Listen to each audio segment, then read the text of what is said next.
a todos. Esta tarde vamos a explicar acerca sobre lo que son las fracturas de húmero distal. Debemos tomar en cuenta un poquito de qué tipo de lesiones incluyen aquí. Son unas fracturas supracondilias, unas fracturas que comprometen una sola columna, otras fracturas que comprometen las dos columnas, y se dice también sobre las fracturas de corte coronal. Estas son las que afectan a los epicóndilos. Alrededor de una incidencia entre el 0,5 al 7% de todas las fracturas, 70% de las fracturas a nivel de codo. Es más frecuente entre los 12 a 19 años y en las personas adultas, en mujeres pasado los 75 años. La ubicación más frecuente de todo este tipo de fracturas son las fracturas intercondilias. También se representa que un tercio de las fracturas de codo compromete esta zona. Es un poco difícil el tratamiento. ¿Por qué? Debemos tomar en cuenta la influencia de la articulación que no tolera cierto tipo de alteraciones, los desplazamientos y rotaciones. Y la estrecha componente que va a provocar adherencias alrededor del foco de fractura. Hablando un poco de lo que es la anatomía, debemos tomar en cuenta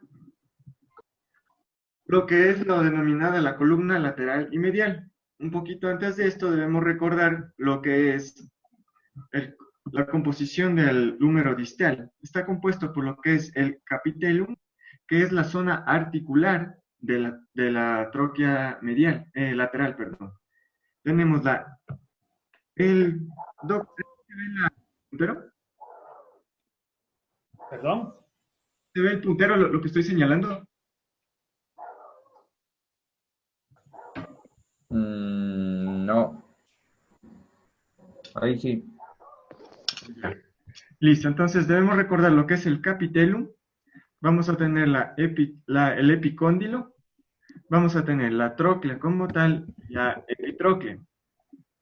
Entonces, la columna lateral, lo que va a estar compuesto es una divergencia más o menos a 20 grados del húmero proximal con el capitellum. ¿Sí? Esto es muy importante porque en la superficie anterior vamos a encontrar una depresión que se conoce como fosa radial. Su aspecto posterior existe un espacio libre donde se puede colocar el cuida que más adelante se lo nombrará. Y la columna medial es divergente en un ángulo entre 40 a 45 grados y justo por detrás de la zona del epicóndilo medial va a nivel subcutáneo va a pasar lo que es el nervio cubital.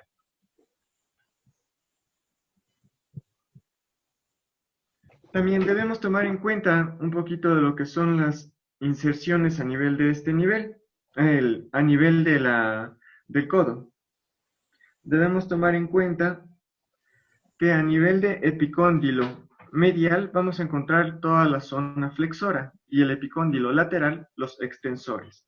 A nivel flexor vamos a encontrar lo que es el flexor común superficial de los dedos, el cubital anterior, el palmar mayor y menor y el pronador redondo. A nivel de lo que es la zona extensora, el lateral, vamos a encontrar el cubital corto, el supinador corto, el extensor común de los dedos, el extensor propio del quinto dedo.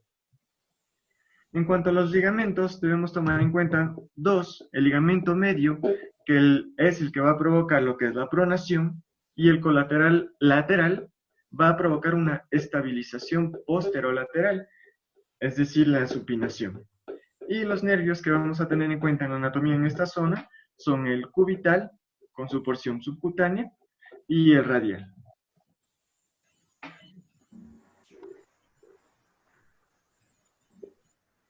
Entonces, en cuanto a la fisiopatología de las fracturas de húmero distal, debemos tomar en cuenta dos asociaciones: alta, baja energía. Baja energía van a ser en pacientes mayores de 65 años, personas osteoporóticas, y los traumatismos de alta energía, que son muy frecuentes en las edades entre los 12 y los 19 años, y accidentes de tráfico a partir de los 20 a los 39 años.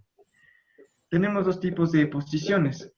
Con un codo en una flexión menor a 90 grados, va a provocar una carga en carga axial, una fractura transcolumnar. Si se da un golpe posterior directo, vamos a tener una fractura del olecranon asociado con o sin afectación del húmero distal. Si el codo está en flexión mayor a 90 grados, puede provocar una fractura intercondilio.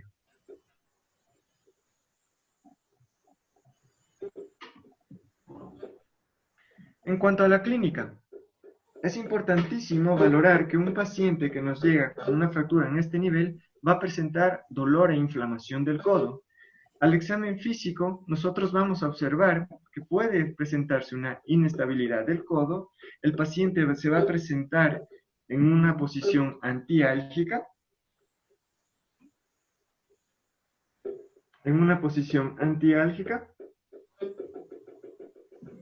y el examen también neurovascular es muy importantísimo para comprobar si es que hay una afectación del nervio radial, cubital o mediano.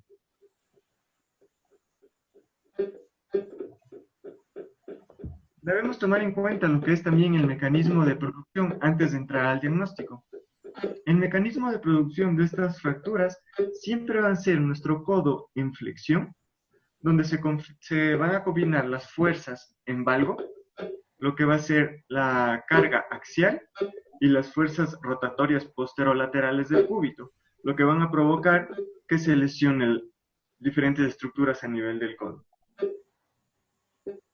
Entonces, para el diagnóstico es muy importantísimo la clínica y realizar primero lo que es una radiografía, una API lateral de codo, y también debemos tomar en cuenta una radiografía de muñeca. ¿Por qué? Tenemos lo que es la denominada fractura de Monteggi y Galeazzi, que en las cuales deberemos valorar adicional a lo que es el paciente nos presenta dolor del codo, si el paciente presenta inmovilidad o dolor a nivel de la muñeca. ¿Cuándo nosotros solicitaríamos una tomografía?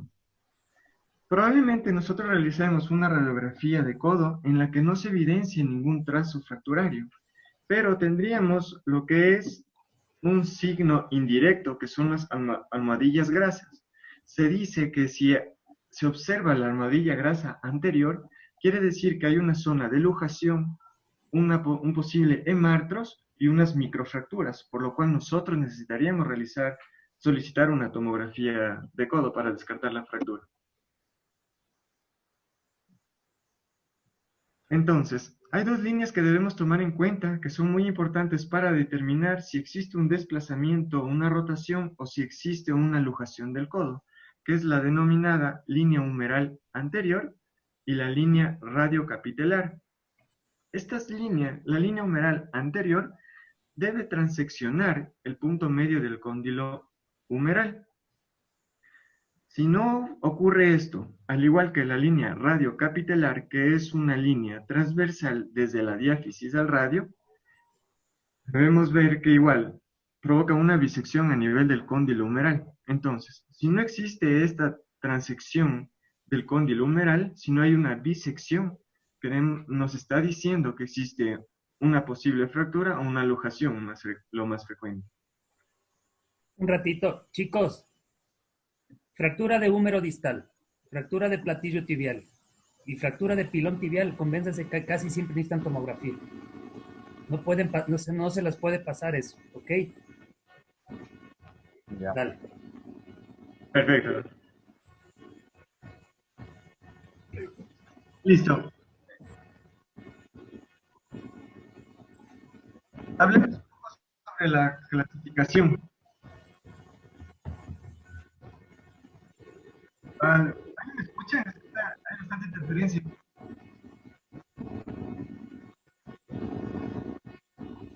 ¿No? ¿Aló, me escuchan? Sí, dale. Pero en Dale. eco, pero sí se te escucha. Se oye medio lejos y entrecortado, pero sí te escuché. En cuanto a las clasificaciones, debemos tomar en cuenta la clasificación más importante, que es acerca de la obra. Tomamos nuevamente, recapitulemos.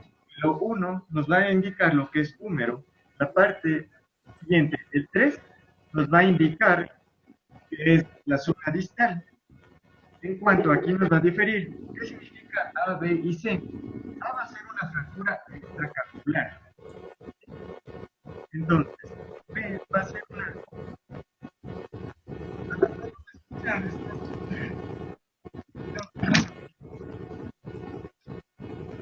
Ahí se fue el audio, chicos. No sé ustedes si le escuchan. No tampoco, Doc. Tampoco. Juan Pablo, no se te escucha.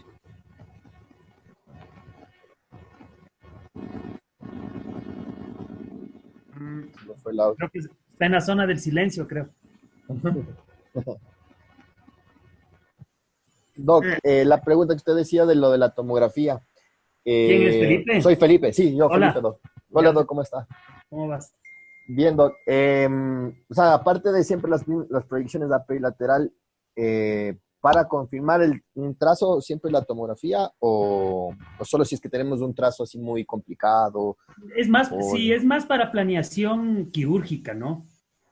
Es más Ya. para eso. Pero ya te digo, están viendo lo complejas que son estas fracturas. Ajá. Pues ya habrán a hablar de la de Heinstein, la de Coger-Lorenz, que puta, se les pasa, en radiografía se nos pasa a cualquiera. Entonces, eso les digo, siempre, siempre, siempre piensen que este tipo de fracturas tienen que ir para un ataque. Ya, ¿Sí? sí. Ya. Entonces, nuevamente, ¿qué significa lo A? A va a ser extraarticular. B es articular parcial. Y la C debemos tomar en cuenta que es una fractura articular completa. Entonces, para basarnos en cómo deberíamos tratar a estos pacientes, debemos tomar en cuenta si existe desplazamiento mayor de 2 milímetros y si existe compromiso interarticular. Eso nos va a dirigir a hacer un tratamiento incruento.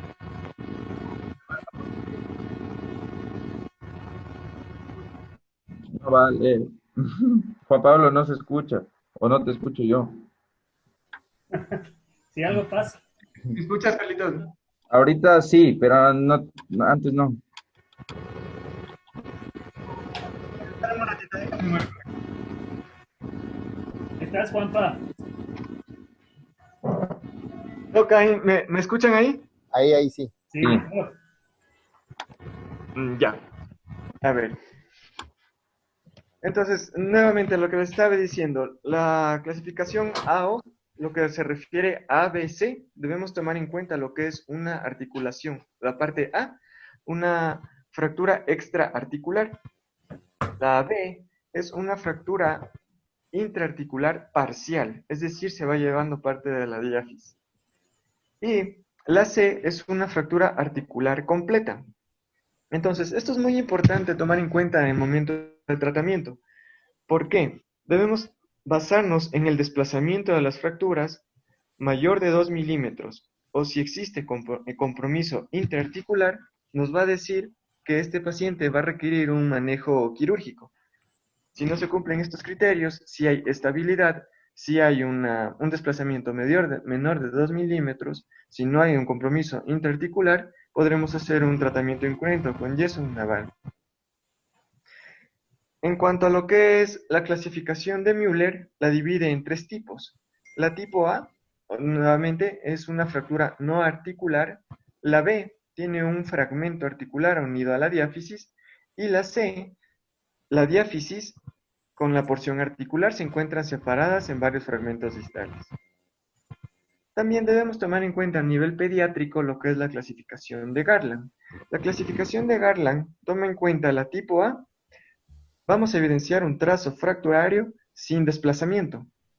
La tipo B, ya tenemos una fractura desplazada de húmero distal, pero la cortical posterior se mantiene intacta. Y la tipo C es una fractura desplazada con compromiso de la cortical posterior, totalmente desplazada. Entonces, aparte de la fractura, debemos tomar en cuenta las lesiones que se podrían asociar por el mecanismo de la carga axial que provoca por la extensión del codo. Podríamos presentar lo que se denomina una luxación del codo, la triada desgraciada, la triada terrible del codo, lo que es el codo flotante y una contractura de Volkmann, que esta va a ocurrir posterior a un síndrome compartimental en esa zona. Entonces, como ya les expliqué lo del tratamiento incruento, podríamos usar lo que es un yeso braquipalmar cuando la fractura se evidencie un desplazamiento menor de 2 milímetros y cuando no exista compromiso interarticular. Se dice que estos pacientes por lo general necesitan una revisión radiológica cada 7 días. ¿Por qué? Podría presentarse un grado de desplazamiento mayor con el pasar de los días. Entonces, por eso es necesario hacer un control radiográfico ah, em, con el médico.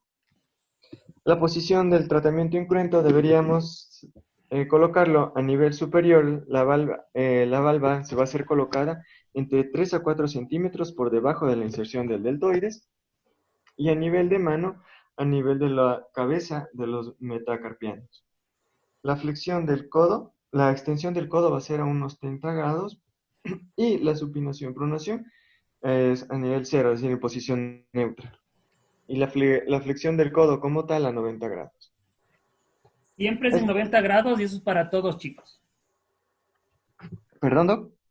Siempre le ponen 90 grados a la inmovilización o no. No, estaba revisando que inclusive se permiten rangos de movilidad, o sea, la flexión que sea menor, porque si el paciente está muy edematizado, hay un compromiso de varios fragmentos. Al momento de hacer de hacer la flexión a 90, podríamos provocar mayor desplazamiento. Sí, Depende de dónde se métanse en la encuentre cabeza que las fracturas de brazo. cóndilo lateral en supinación y las fracturas de cóndilo medial en pronación, por el tema de los músculos, ¿no? Sí, eso les va a servir a ustedes en emergencia. ¿Ok? Ya, ¿no? Sí. Sigue, Juan. Ya.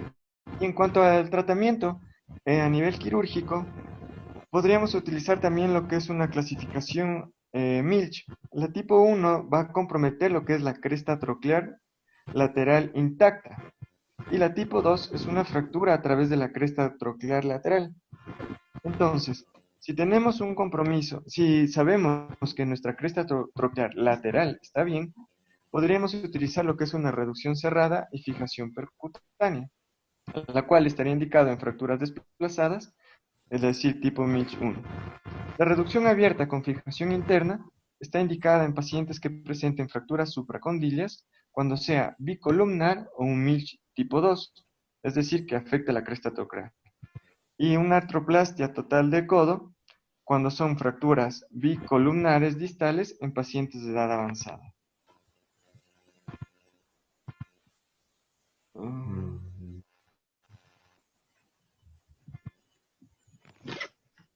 Ya. El siguiente tema es acerca de lo que es la... Chicos, un ratito. ¿Me ven? ¿Alguien me ve? No, Doc. Ya, sí, ahí sí. Sí, bueno, yo no me veo, pero. Pero sí, sí. ¿Me ven todos? Sí, Doc, sí le ven. Vean este libro, Sí, Doc. chicos. ¿Sí ven este libro? A ver, ya. Sí. Sí. Ujú. Es un libro con todas los approaches de todo, de miembro superior e inferior en cadáveres. Miren, Ya. vean. Aquí está la famosa de Kocher. Y aquí está el tipo de fractura, la A, la B, la C, de todo, ¿no? Y el tipo de tratamiento que puedes ofrecer.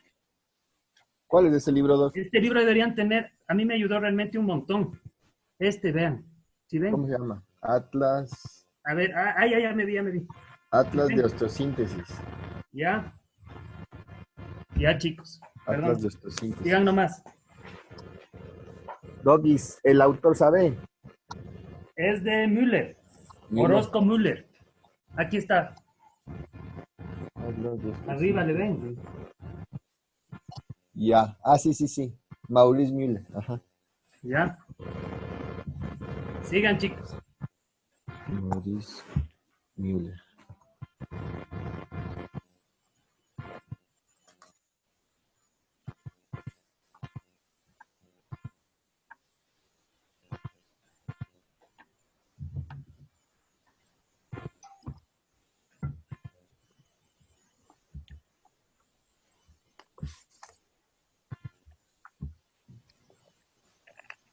Hola, Doc. Hola, Galito. Ya, yo les voy a exponer acerca de lo que son las fracturas de Olecranon. Chévere. Bueno, primeramente en una epidemiología, las fracturas de Olecranon tienen una distribución bimodal. Quiere decir que ese efecto en las personas jóvenes se va a presentar por un traumatismo de alta energía, generalmente cuando es un deporte o un accidente de tránsito, y en los ancianos por un traumatismo de baja energía. Esto puede ser simplemente por una caída. La fisiopatología o el mecanismo que va a producir puede ser igual dos tipos. Por un golpe directo, que por lo general va a producir una fractura comminuta del olecranon, o por un golpe indirecto. Esto se produce al caer sobre la extremidad superior cuando se encuentra extendida. Va a ocasionar una fractura sea transversal o con un trazo oblicuo en lo que es el olecranon. Su presentación, el síntoma principal que va a presentar es un dolor bien localizado en la parte posterior del codo. Al examen físico se va a palpar, va a haber un defecto palpable, lo cual nos va a indicar que existe una fractura desplazada o conminución. Y también va a haber una limitación para la funcionalidad, específicamente la incapacidad para extender el codo. Los estudios de imagen que se solicitan va a ser una radiografía, una proyección antero-posterior de codo y una lateral verdadera de codo, como son las que podemos ver en las imágenes. También puede ser solicitada una tomografía. Esta es más, su utilidad es mayor para la planificación preoperatoria en lo que son las fracturas comminutas. Ya una vez realizadas las radiografías, procedemos a clasificar la fractura. Existen varias clasificaciones, yo les voy a mencionar las dos principales o las más fáciles, por así decirlo. Tenemos la clasificación de Mayo. Esta se va a basar en la conminución de los fragmentos y el desplazamiento de los fragmentos. Va a ser tres tipos y estos tipos va a ser a la vez un tipo A y un tipo B. El primer tipo, el tipo 1, se caracteriza por ser los fragmentos no desplazados, siendo la tipo 1A con el fragmento con un trazo simple y la tipo 1B con un trazo comminuto. La 2 se caracteriza por ser desplazada pero a la vez estable. Y la tipo 3 se caracteriza por ser desplazada y presentar ya inestabilidad. Y la segunda clasificación es la de Schatzker, la cual más se clasifica de acuerdo al trazo de fractura. La divide en una tipo A, en la cual el trazo va a ser transverso intraarticular. La tipo B, en la cual el trazo es transverso intraarticular, pero existe una impactación de los fragmentos. La tipo C es una fractura oblicua intraarticular. La tipo D, una fractura comminuta. La tipo E es una fractura extraarticular en la cual el trazo es oblicuo y está distal a lo que es la parte articular. Y la tipo F, una fractura dislocación. Una vez clasificado, nosotros vamos a proceder a hacer lo que es el tratamiento. El tratamiento puede ser de dos tipos, un no quirúrgico y un quirúrgico. El no quirúrgico se va a basar en lo que es la inmovilización. El quirúrgico en sí se va a basar en la osteosíntesis, pudiendo realizarse una técnica de banda tensión, una fijación intramedular o una osteosíntesis con placa y tornillos. El tratamiento no quirúrgico se va a realizar la inmovilización principalmente cuando son fracturas no desplazadas y en personas en personas ancianas que tengan una baja demanda funcional. Se va a colocar la inmovilización, que es un yeso braquipalmar. El tratamiento quirúrgico. Se va a realizar una reducción abierta y una osteosíntesis. La osteosíntesis va a depender del trazo o del tipo de fractura.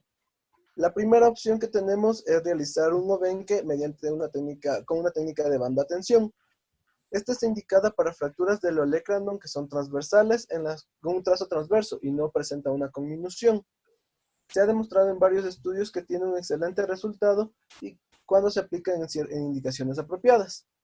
Esta se va a caracterizar porque va a convertir lo que es una fuerza de distracción del tríceps en una fuerza de compresión.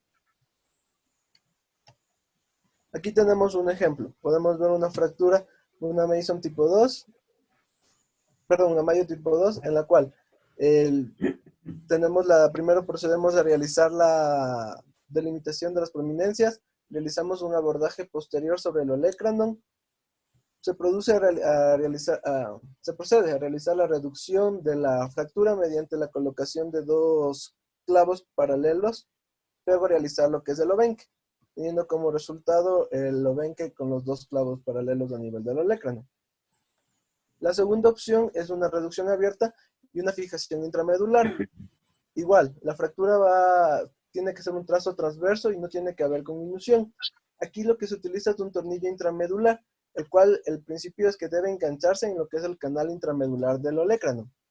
Este nunca va a estar solo, siempre se tiene que aplicar, sea con el principio de la banda tensión o con una placa de neutralización. La tercera opción, una reducción abierta y una osteosíntesis con placa y tornillo. Su indicación principal es para fracturas conminutas, fracturas luxaciones y fracturas oblicuas que se extienden distal hasta la coronoides. Esta es una técnica mucho más estable que la banda tensión y que el tornillo intramedular. Como podemos ver en los gráficos, se produce un principio en sí de sostén, o inclusive también se puede realizar un principio de compresión con un tornillo y colocándole además una placa de protección. El siguiente tema es la fractura de la cúpula radial. Su epidemiología tiene una incidencia de 1.5 a 4% de todas las fracturas y se encuentra entre las fracturas del codo más comunes, siendo un porcentaje de un 33% de todas las fracturas del codo. Su mecanismo es una caída sobre la mano extendida. Además, puede ser por el codo en extensión y el antebrazo en pronación. Sus síntomas va a ser dolor y sensibilidad a lo largo de la cara lateral del codo y el movimiento limitado del codo al antebrazo, principalmente lo que es la supinación y la pronación. Al examen físico lo que nosotros vamos a hacer es evaluar si hay bloqueos mecánicos para el movimiento del codo, sea flexión, extensión y pronosupinación. Los estudios de imagen van a ser básicamente igual que en el olecrano, una radiografía anteroposterior y una lateral del codo. También se puede realizar una tomografía en la cual se va a delinear los fragmentos en las fracturas conminutas e identificar lesiones asociadas. Existe otro tipo de radiografía que también nos puede ayudar, la cual es la proyección radiocapitular, o la de Greenspan, en la cual Sí. Greenspan Ya se te iba a realiza, preguntar eso. se realiza una vista lateral oblicua del codo, en la cual el haz del rayo ingresa 45 grados de cefálico a caudal. Lo que nos va a permitir es la visualización de la cabeza o de la cúpula radial sin que esté el solapamiento de la coronoides del cúbito. Ya una vez identificada la fractura, la procedemos a clasificar. Tenemos la clasificación de Mason, en la cual el tipo 1 se caracteriza porque no existe un desplazamiento o está mínimamente desplazado. Esto quiere decir un desplazamiento menor a 2 milímetros. Y existe una buena movilización, quiere decir que no va a haber un bloqueo mecánico a la pronosupinación y a la flexoextensión. La tipo 2, caracterizado por un desplazamiento mayor a 2 milímetros. Y ya puede o no puede existir el bloqueo mecánico. La tipo 3, caracterizada por ser ya conminuta. Los fragmentos van a estar totalmente desplazados. Existe ya un bloqueo mecánico a los movimientos. Y la tipo 4, que fue la última descrita, en la cual se caracteriza por presentar la fractura de la cúpula asociada a una luxación del codo. De acuerdo a la clasificación, igual va a ser el tratamiento. Puede ser no quirúrgico, basándose en la inmovilización, y un tratamiento quirúrgico, el cual se va a basar en la osteosíntesis, en la excisión del fragmento o de toda la cúpula y una artroplastía. El tratamiento no quirúrgico se basa en la inmovilización. Se va a realizar solo en fracturas aisladas mínimamente desplazadas, en la cual no exista un bloqueo mecánico para la movilidad, exactamente en las fracturas Mason tipo 1.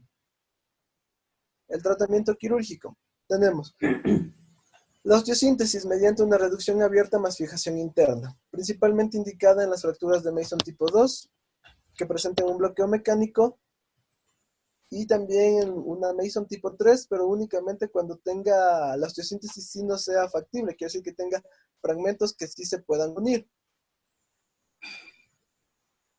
En este se ha demostrado que la reducción abierta y la fijación interna tiene un peor resultado cuando se tiene más de tres o más fragmentos, en comparación cuando se realiza una reducción abierta y una fijación interna cuando se tiene menos de 3 fragmentos. La osteosíntesis puede ser bien con una placa en T o con los tornillos, dependiendo del trazo y del tipo de fractura.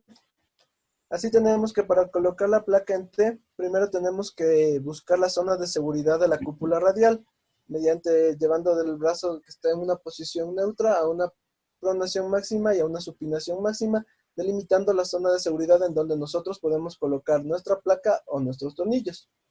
Se procede a realizar la reducción de la cúpula radial y luego se procede a colocar la osteosíntesis con la placa. Se debe tener muy en cuenta que no se debe retirar lo que es el ligamento anular de la cúpula radial y se debe reparar de preferencia.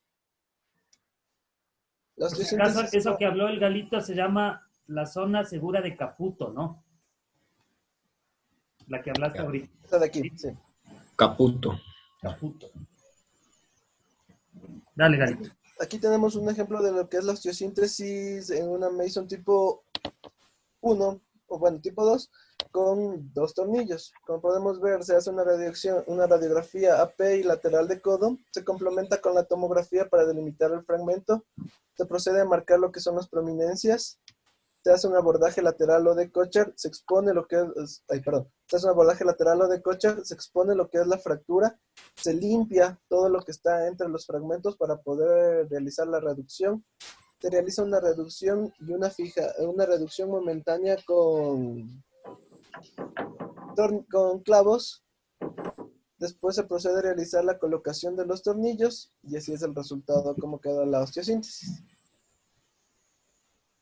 La excisión está indicada, esta puede ser parcial o total, está indicada cuando existe baja demanda y en pacientes sedentarios. Tiene contraindicaciones, que es cuando existe una lesión, existen lesiones desestabilizadoras del codo o cuando existe una lesión del ligamento interóseo del antebrazo. Como podemos ver, se realiza igual un abordaje lateral o de Kocher y se procede a sacar parcialmente o totalmente la cabeza de la cúpula radial, quedando así. Antes sacaban a diestro y siniestro. Ahora ya cambió. Sigue nomás. La tercera y última opción es la prótesis, indicada principalmente en fracturas comminutas Mason tipo 3, en la cual existen 3 o más fragmentos donde la reducción abierta y la fijación interna no va a ser factible o involucra más del 25% de la cúpula radial, y también principalmente en fracturas que se asocian luxación y fractura del codo. Este es el resultado de cómo queda una prótesis, y aquí tenemos cómo se realiza. Igual, se realiza el abordaje de Kocher. Como podemos ver, la fractura comminuta, se realiza la exéresis completa de fragmento por fragmento hasta que quede una exéresis total de la cabeza. Se procede a colocar la prótesis de la cúpula radial cementada. Se procede a realizar la reducción en sí. Se restaura lo que es el ligamento anular de la cúpula radial. Gracias. Muy bien.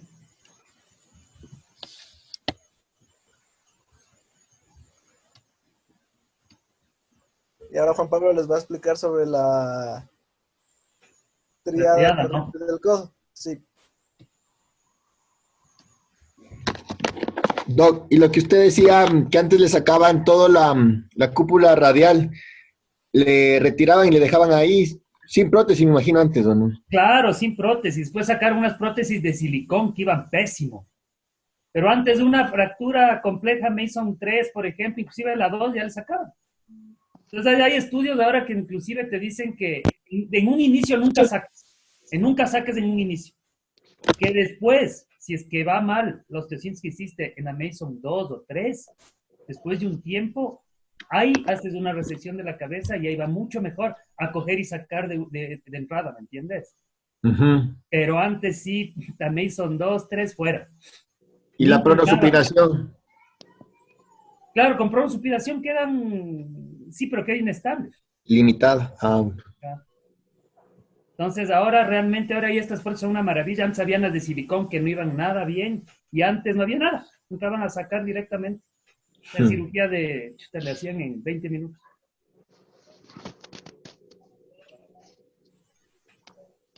Listo, Vamos. entonces Listo. vamos a hablar acerca de lo que es la triada desgraciada, la triada terrible del codo. Debemos tomar en cuenta que hay tres factores acá. Una, la luxación del codo, una fractura de la cúpula radial y una fractura de la coronoides. ¿Cómo ocurre? ¿Cuál es el mecanismo para que ocurra este tipo de lesiones? El mecanismo típico de la triada terrible del codo va a ser una caída con la mano y el codo en flexión, en extensión, con un estrés en valgo y una carga axial. Las fuerzas rotatorias que van a provocar posterolaterales van a hacer que el antebrazo se luxe hacia posterior. Las lesiones de las partes blandas ocurren en el lado lateral, siempre desde lateral hacia medial, por lo que la banda anterior del ligamento colateral medial es la última en lesionarse. También el codo podría dislocarse sin afectación de la banda anterior interna, sin afectación de la banda anterior. Entonces, un paciente que nos llegue con una triada terrible del codo, al examen físico va a presentar los signos clásicos de una luxación de codo, es decir, con una deformidad, con hematomas, con equimosis, heridas que pueden comunicar o no con la luxación y cambios de coloración en la piel. Adicional a esto, el paciente va a presentar obviamente la progresión antiálgica y es de vital importancia hacer una palpación. Aquí nos va a determinar la presencia o no de crepitación y también determinar si existe una movilidad anormal a nivel de la cúpula radial y también se podría detectar si existe o no un vacío en lo que es la cavidad sigmoidea mayor. Debemos tomar en cuenta en sí lo que es la fractura de la coronoides, porque es una zona, la apófisis es algo muy importante por las inserciones que esta da. A nivel anteroinferior tenemos la inserción de lo que es el músculo braquial.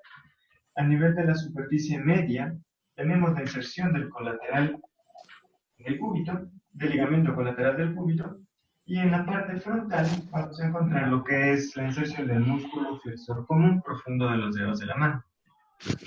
Entonces, vamos a realizar una radiografía lateral de codo en la que vamos a evidenciar una luxación del codo, como podemos observar aquí, una fractura de la cúpula radial y un arrancamiento, una fractura de lo que es la coronoides. Entonces, para el tratamiento, es importante en dos ocasiones. Por lo general, la mayoría de este tipo de fracturas tienen un tratamiento quirúrgico. ¿Cuándo no va a ser no quirúrgico, un tratamiento diferente con inmovilización? Debemos tomar en cuenta, para hablar de esto, para optar por un tratamiento conservador, se deben reunir los siguientes requisitos. Que la reducción que nosotros consigamos de la articulación numeral sea concéntrica. Y es importantísimo que el primer paso a realizar sea reducir la luxación. Hay que corregir esa luxación, porque se considera una emergencia. Toda luxación es una emergencia. Entonces, debemos tener que el codo debe estar lo suficientemente estable para que permita por lo menos una extensión de 30 grados. Entonces, aquí nosotros podríamos colocar una férula braquial, la cual se mantiene por un periodo de 10 días. También se debe realizar una tomografía para comprobar si existe o no compromiso de la cúpula radial y si existe una fractura del proceso coronoideo. Si existe una fractura del proceso coronoideo, se dice que menor del 10% de la fractura se la podría realizar un manejo incruento. Aquí tomamos en cuenta la clasificación de Regan, que la divide a la fractura de la coronoides en tres tipos. La tipo 1, que solo va a ser una avulsión, es decir, la punta de la coronoides. El Regan tipo 2 es un compromiso menor del 50% de su longitud. Y la tipo 3, que es un compromiso de longitud mayor del 50%, y esta se divide en A y B, si existe A sin luxación y B con luxación del codo. Entonces, para el tratamiento quirúrgico, debemos realizar una fijación de la fractura a nivel del proceso coronoideo, debemos fijar lo que es la cúpula radial y reparar los ligamentos. Entonces, ¿qué procederíamos a realizar en la fractura de cúpula radial? Se podría hacer una extracción de fragmentos, siempre y cuando se, se determine que va a existir una estabilización del codo. Porque si nosotros sabemos que existe, si el codo va a ser inestable, es imposible hacer extracción de fragmentos, porque vamos a terminar con el codo más inestable. Otra opción sería la reducción abierta más placa de osteosíntesis, y la siguiente opción es una realización de una artroscopia. Entonces, igual, a nivel de la cúpula radial, si la afectación es menos del 25%, si el fragmento es pequeño, si no hay compromiso de la articulación radiocubital, podríamos hacer lo que les dije, lo de la extracción, comprobando que existe estabilidad. En caso de conminución de la cúpula, debemos realizar lo que es la reducción con osteosíntesis y la colocación con una placa de osteosíntesis a nivel de lo que Galito nombró en la zona de seguridad. Para el proceso coronoideo, si la fractura es menor del 50% de la apófisis, podríamos realizar lo que son suturas entre orificios. Si hay un compromiso mayor del 50%, es necesario realizar una osteosíntesis con tornillos. Y la reconstrucción de los ligamentos con suturas de anclaje.